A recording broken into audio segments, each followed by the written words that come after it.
Real cases, real people, Judge Judy. And now the next case. All parties in the matter of Redson versus Baxter.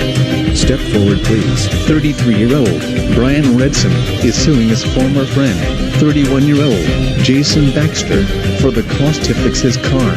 Brian says that Jason was drunk at the time of the crash. Oh my, where do I begin with you guys? You guys aren't dressed correctly for a courtroom.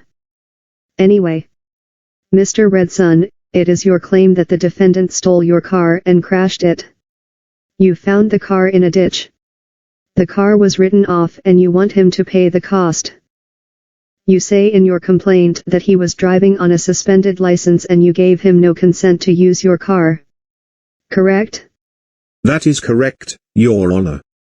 I want you to tell me the answers to exactly what I am about to ask you, bearing in mind that I have read your complaint. On what day did the defendant ask you if he could use your car, and what did he say he was going to do with it? He asked me on the 25th of November 2023, if he could use my car, to pick up his girlfriend. He was on the insurance at the time though. Your response was what? My response to him was no. I knew he had been drinking prior to him asking me, so I knew if he got in, he would have been arrested for drink driving. So you said no to him, then what did he do? He took the car keys, got in my car and then drove off. I called the police. I gave them my car details, registration and a description of the driver. Okay, now I'll hear you, Mr. Baxter. Did Mr. Redson give you permission to use his car? He did, yes. No, I didn't. only drank a small amount, which I knew would not push me over the limit. I can handle my ale. Shush, Mr. Redson.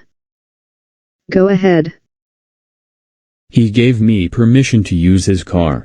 He told me where the keys were and that was it. I heard nothing from him since. I see. Well, according to your answer, Mr. Baxter, you acknowledge that Mr. Redson never gave you permission to use his car.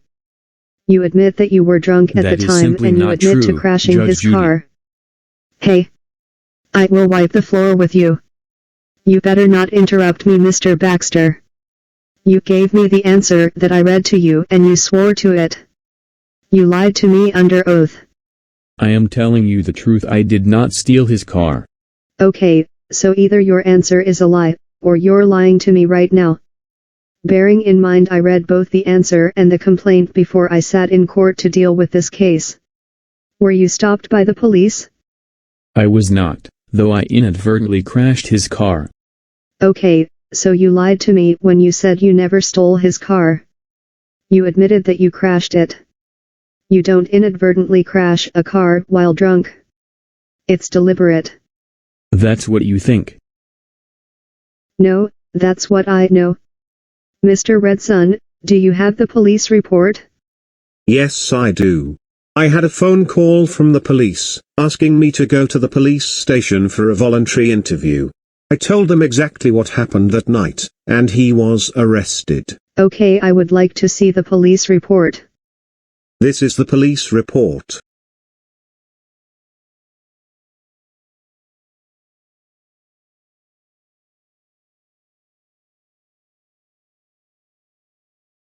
Mr. Baxter. Something does not add up in what you have said.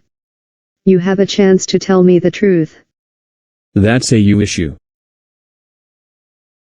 You stole his car, drove it for 45 minutes, and crashed it.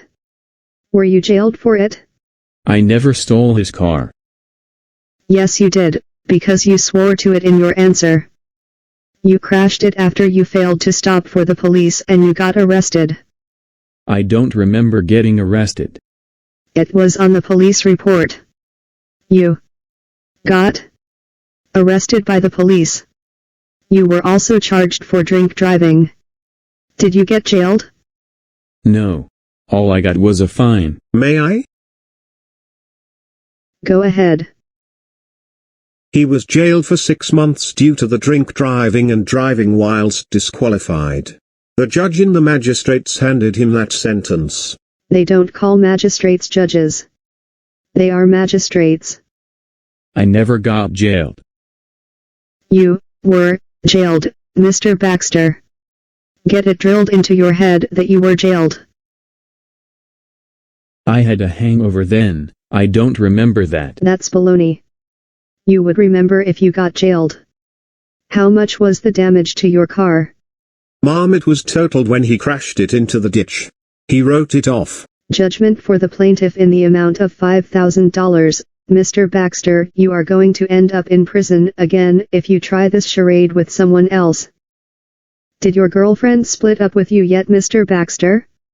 No. She loves me too much. She better. We're done. Get out. Parties are excused. You may step out.